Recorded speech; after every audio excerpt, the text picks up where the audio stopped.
The movie begins with Matthew Quigley, an American cowboy and expert marksman, arriving in Australia.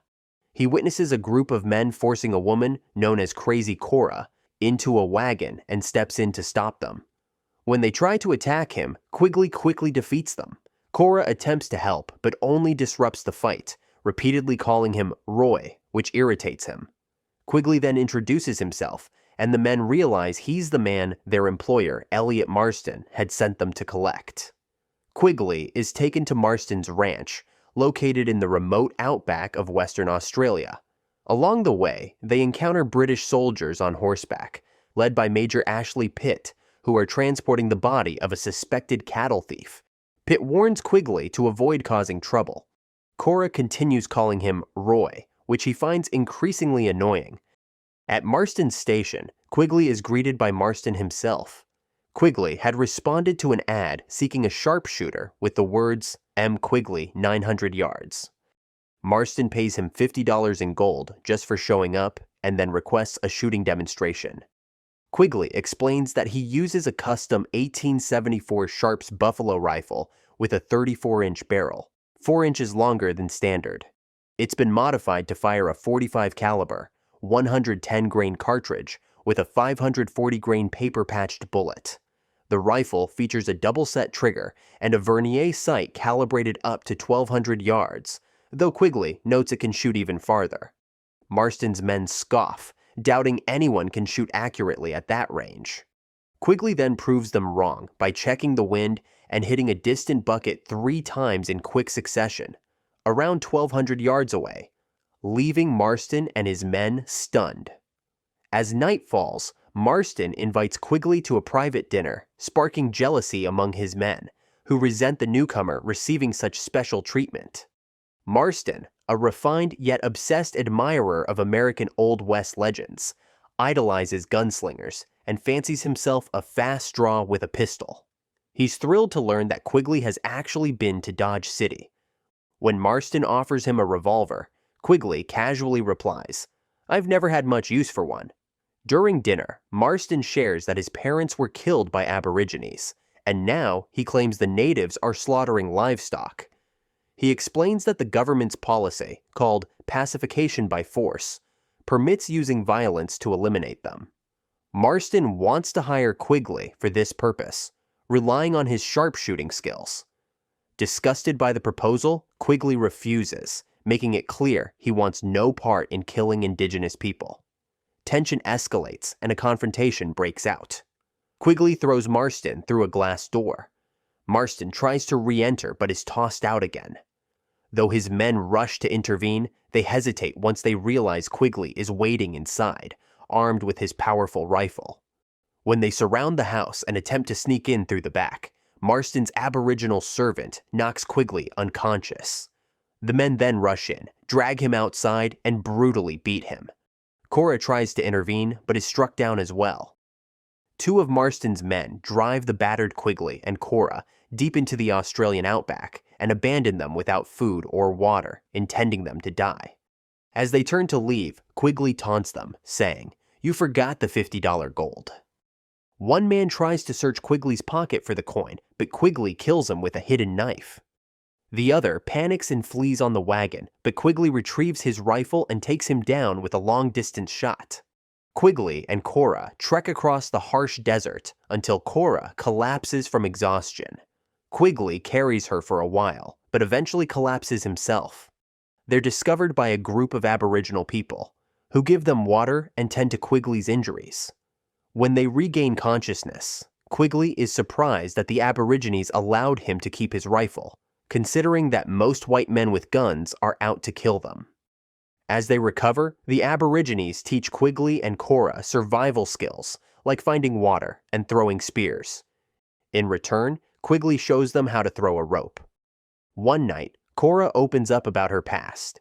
She reveals that she's from Texas, and during what she believed was a Comanche raid on her home, she hid in the root cellar with her baby.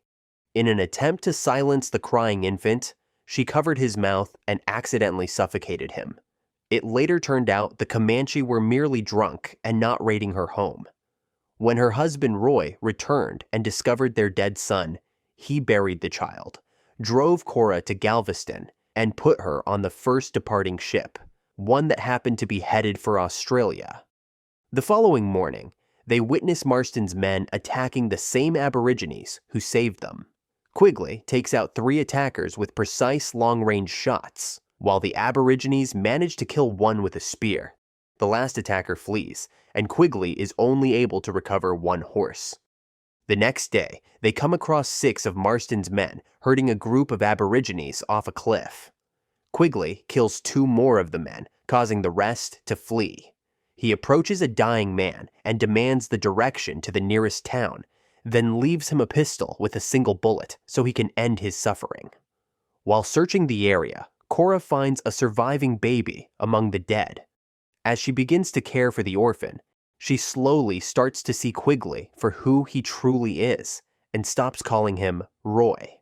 Quigley rides off to the nearest town to gather supplies, leaving Cora and the baby behind so he can travel more quickly.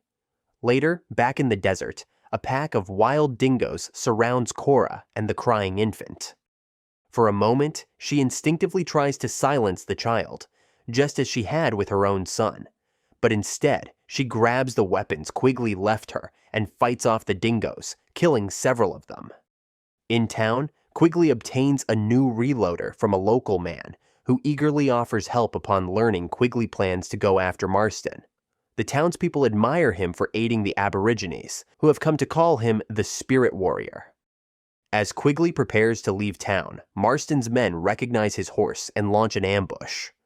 They trap him inside a burning building, but Quigley escapes through a skylight and takes them down one by one. During the gunfight, the wife of the man who helped Quigley is tragically killed.